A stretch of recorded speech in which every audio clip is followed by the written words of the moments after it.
तर भावांनो, आज आपण अकोल्याच्या रेल्वे स्टेशनवर काय लागलो हे काका कुठे चालले भाऊ टांगा घेऊन, तर ब्लॉक शॉर्ट पर्यंत पा सगळं सांगतो. तर जय श्रीराम भावांनो, तर मी तुमचा सर्वांचा लाडका विनया. तर आज आपण चाललो होतो शेगावला. तर शेगाव जाण्याआधी आपली बॅग घेतली पॅक करून, कपडे गिपडे टाकून, आणि लगेच आपल्या भावाच्या दारी आलो. भाऊ तर डायरेक्ट रेडी झालता बॅग घेतली, लगेच आपल्या गावच्या गणाची गाडी होती वाशिम पर्यंत.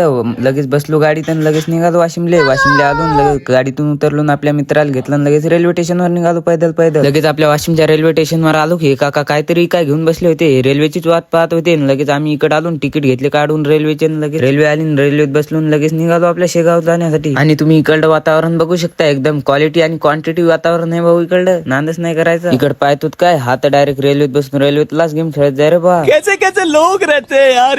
लगेच जरासं पुढे येऊन लगेच अकोल्यात रेल्वे थांबली ना. अकोल्यात आमचा भाऊ उतरला, त्याला म्हणलं तू राय म्हणलं अकोल्यात, आम्ही येतो म्हणलं शेगावून जाऊ. ते म्हणे जा म्हणे शेगावले, मी राहतो म्हणे अकोल्यात. मी म्हणलं राय मग आता अकोल्यात. मग काय डायरेक्ट अकोल्यातून रेल्वे धकली 560च्या स्पीडनं, डायरेक्ट शेगावातच येऊन थांबली रे बा. शेगावात उतरलो, लगेच शेगाव मध्ये येऊन हे मोठमोठाला शिड्या चढून डायरेक्ट लिफ्टचा आनंद घ्यायला लिफ्ट मध्ये आलो. ग्राउंड फ्लोअर वर येऊन इकडे खाली आलो, डायरेक्ट निघालो आपल्या रस्त्यानं मंदिराकडे. मग काय मंदिराकडे जात असताना शेगावचं फेमस दुकान दिसलं रे बा आपल्याला, शेगाव कचोरी नावानं. तर हे शेगावचं फेमस आहे रे बा. तर तुमच्या आवडीचं शेगाव मध्ये फेमस काय आहे कमेंट बॉक्स मध्ये नक्की सांगा. मंदिराकडे जात असताना हे टांगेवाले मामा तर याचा टांगा लयच पळत. मी म्हणलं कर चालू म्हणलं उताना. मग काय तिथून पुढे आलो आपण छत्रपती शिवाजी महाराज चौक मध्ये. तिथून आपण डायरेक्ट वारकरी निवास संकुलन मध्ये आलो. इथून येऊन आपण रूम केली, डायरेक्ट बाहेर आलो नाश्ता करायसाठी, कारण की आपल्याला लय भुका लागल्या होत्या राव. तर मग इथे आलो, तुला फेमस आयटम म्हणजे शेगावची कचोरी खाल्ली. काहीच वेळात तुम्हाला गजानन महाराज संस्थानचा पार्ट 2 पण भेटून जाईल. फॉलो नक्की करा आणि लाईक करायला विसरू नका.